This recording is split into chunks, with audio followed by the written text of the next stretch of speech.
Welcome to some new r/malicious compliance stories, where people comply to their letter, but not the spirit of a request.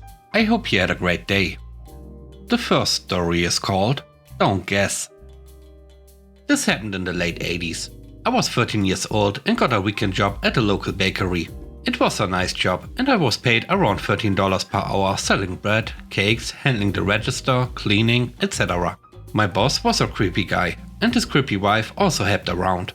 They were both the kind of people telling you to do A, not B, and then yelling at you for doing A instead of B.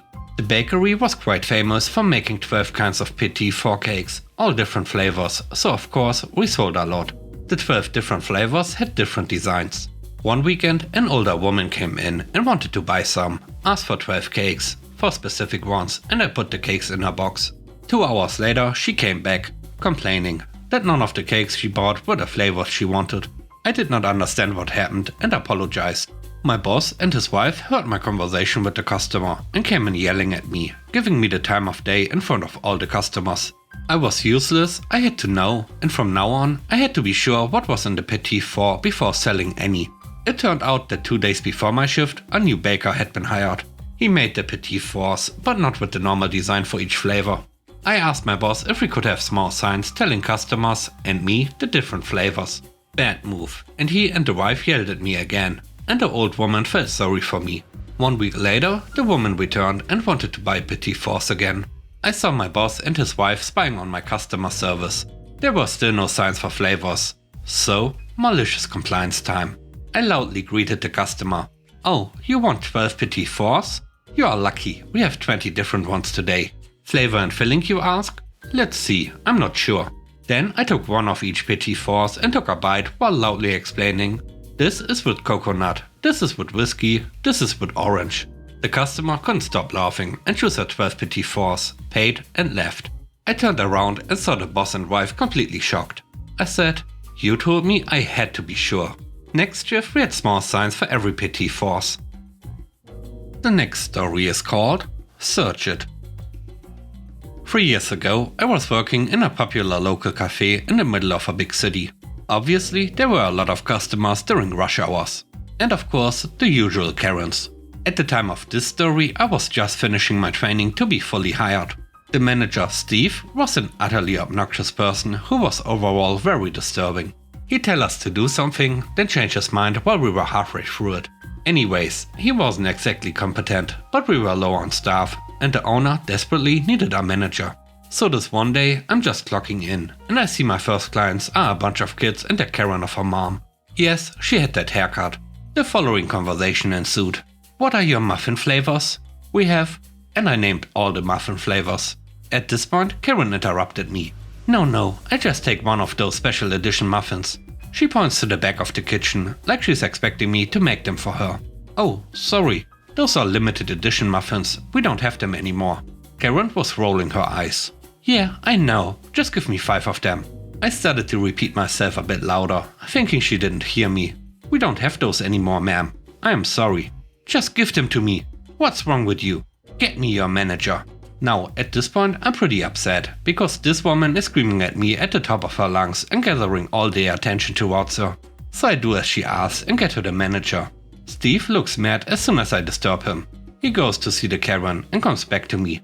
"Just give her the muffins, now." "We don't have any of those muffins left. I already explained it to her.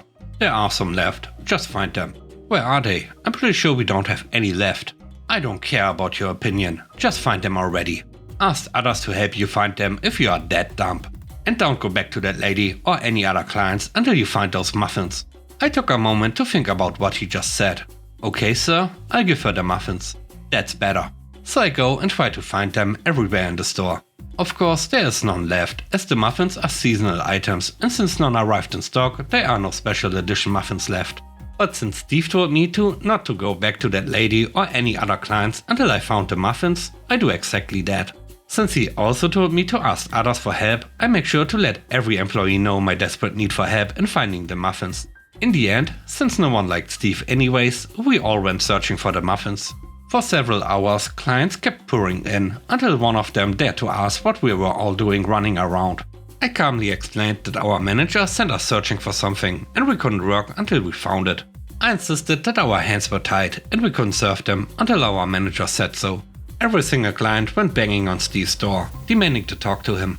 As soon as he opened the door, everyone started yelling at him to let the employees serve them. Visibly confused by so many people in the cafe and in front of him, he shouted my name. I wasn't allowed to stop searching, so I replied by yelling back too. He eventually came in front of me and asked me what the heck was going on. The following conversation was priceless. Oh, I was just searching for the muffins. Steve was looking like he was about to pass out. What? Why? Well, you asked me to find them and to get help if needed. You insisted I shouldn't go serve anyone until I find them. Since we never found them, we never got to work again. Steve was realizing that he just lost hours of profits. Seriously? Go back to work, now. I had a smug look on my face. But we didn't find the muffins yet, sir. Would you like to search with us? Steve went ballistic on me, saying this was insubordination, that I had the IQ of a slug, etc. Meanwhile, the Karen sent multiple complaints to the owner about the manager. At the end of the day, the owner personally came in to announce to Steve that he was fired and replaced by one of my coworkers. We never had any other seasonal muffins after that. The last story is called Print It. At the start of 2020, I worked in a flower market that, as pretty much everyone did, was forced to adapt to the new regulations. We no longer allowed people inside, so the business was forced to rapidly adapt solely to online sales. This is where the trouble comes in. The small business owner is a middle-aged woman who generally has no clue what is going on with the business. Her daughter wants everything pretty much herself. That doesn't stop the owner from weaseling her way into every detail she possibly can, making things more difficult each time she does without fail. I should also note she played favorites, and if she didn't like you, there was no way you'd last even if you could be useful. She insisted that things be written down and done on paper to leave a paper trail. She told me this dozens of times. This leads to one day where I had completed everything I needed to do for the day and was mostly just waiting to fulfill orders as they came in. She did not like this. She is the type who can't stand to see you idle, even if you've done literally everything you possibly can. So she comes to me with a job for me to do. Could you help me with something on their website? Cue to her scrolling through page after page of our website and going, if you could just print it out for me. Now, in hindsight, I probably should have tried to explain to her exactly what would happen if I went and clicked print. But you gotta understand, she's not the type you could explain things to, because she would become indignant and try and explain back to you why she as the owner knew more than you. Also, I did everything I could to stay on her good side. So I sat down in that chair and printed out something like 100 to 200 one-sided full-color pages of maybe a quarter of the website. She came back in sometime later to retrieve the stack, giving me a very gracious thank you. There was no admitting when you make mistakes here. Then she said that would be good, and to go see about some other tidbit of work I could master. The stupidity of that task and her trying to save face when all was well and done had still not left me. I got my small revenge despite never being allowed to stand up for myself. Although I have no doubt she did not learn her lesson and is probably still having her poor underpaid employees do very silly and wasteful tasks. And with that, we end today's video. Let me know what you think about the stories. On a scale of 1 to 10, how would you rate the stories and today's video? I hope you enjoyed the video. If you like what I do and would like to support me, please subscribe and hit the like button. I hope you have a great day. Stay safe. Bye bye.